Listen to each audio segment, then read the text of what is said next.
what I've said all along. He's got more to gain from this whole thing, this whole discussion about him and LeBron in this series and where these teams go than LeBron does. See, I think LeBron is locked in to 2. He's not going to win a championship and leapfrog Michael Jordan. It's just not going to happen. Yeah. No matter what he does. Truthfully, in people's eyes, and I'm not saying this does not, but in people's eyes, he's not going to win 2 more. Correct. And leapfrog Michael Jordan. Correct. Because everybody's always going to bring up the losses without any context. Yeah, I just think that's the way it's going to be for him. So he's locked in at 2, and he's not going to get caught. That's what I think too. He's not getting caught from behind. Like, wait, what happened now? 3rd? Yeah. What happened here? That's not going to happen either. That's why I think he's kind of locked in. His legacy's very cemented, and this will be great. It may be one of the crown jewels of his career to pull this off with that team and beat Steph in the process. Great. I think he's locked in at 2. I think Curry has more to grab. I don't know that whether there's an asterisk next to any championship. I personally don't believe there is. I haven't heard a compelling enough case. But with LeBron, there's always that. I think in 16, they bring up the Draymond thing. The haters he won the 2020 is a fluke win because it was the bubble, whatever. And then like Steph and KD for whatever reason, well, I know the reason, but they get discredited for 17 and 18 because no one was going to beat that fucking team. I think truthfully, I think you put those 2 teams against any team in NBA history and they're probably winning a 7-game series. I agree with that. And that's not a knock on the Bulls. Like I'll say that's probably the 2nd best team of all time. Right. But it's interesting because I think with Bron, too, outside of 2011, they go back to those playoff losses. It drives me crazy. The context of the other, 5 losses, right? We go 07. He dragged that team to the finals. That Pistons team that they beat that starting were lineup. So good. Yeah, look at the starting lineup he was playing with in Cleveland. They were so good. Yeah. So then you have, 11. You have 14. That Spurs team. Tell me at that point in time, with the way they played that series, who's beating that basketball team? It was a great team. Coming out for revenge, all that stuff. 15, Love gets hurt in the first round. Kyrie gets hurt, breaks his kneecap. So they're playing, with Matthew Dellavedova chasing stuff around. They don't really have an offense. Mozgov is starting that series. Like, it's just whatever, And then he has the 2 years against fucking KD and Steph and the Warriors. So it's like I don't buy any of this. Like asterisk, we should. I think there's asterisks every season when we talk about this stuff. If a guy wins a championship, a guy wins a championship. However he had to do it that way.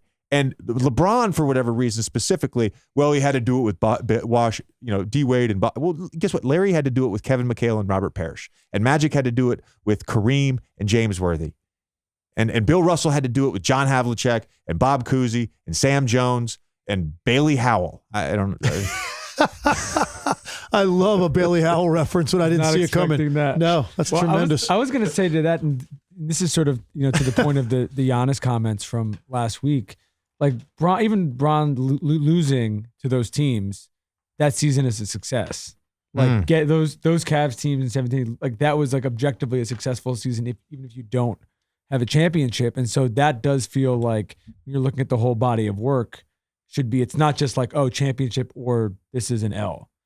It's amazing to me because, look, there's a whole faction of people out there, obviously, kind of what you alluded to, that are just critical of LeBron, no matter what he does, no matter what, happens in his career.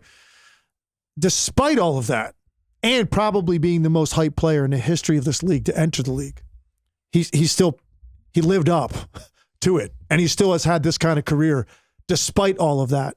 I don't put asterisks on stuff. I look at it like this, and it was hard for me because of some of the players I loved so much that were like my idols, to watch LeBron kind of chasing them, catching them, admitting that he had surpassed them. Larry Bird being top of the list. Larry Bird not only was my favorite player and athlete, Larry Bird, this is not an overstatement, Larry Bird changed the course of my life because I was going to be a Major League Baseball player.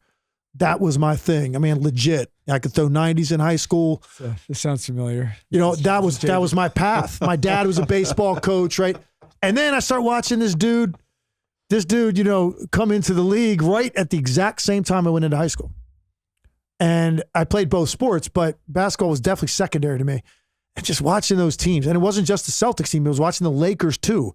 the way that they played, the rivalry, the competition. Like sitting there watching all those games with my dad, it just changed what I wanted to do. And then when I started to become a gym rat, because of that, that's when your ability to get better kicked in, because I didn't need anyone else and I had such drive. I didn't need anybody. I just need a ball, hoop, and shoes, and I'm good. I'll see you guys in about 8 hours, right? That's and it was perfect, tailor-made for me and my passion to do it. So he changed the course of my life. So to watch LeBron, like catching him, because it was like small forward, these small forward talk, it's like, oh, wait a second, man. I got to put him above Bird. At some point, it just got so obvious. Like you couldn't make that argument anymore. Couldn't hide your bias. It was hard for me. You couldn't hide your bias. Now, and I played against Jordan a lot. And my whole career was the 90s. The guy won 6 rings. He kind of, didn't give anyone else a chance during that time. He's not going to pass him for me in my mind. Yeah. He's just not. And it's not even about winning rings at this point. It's just about the player. Yeah. I played against that guy. I've watched this guy a lot. It's Jordan. That's why I say, for me, he's cemented where he is. If you talk about historical ranks, obviously he can still win more rings. Who knows how long he's going to play? But we're going to look at him historically, I think he's going to be number 2 no matter what.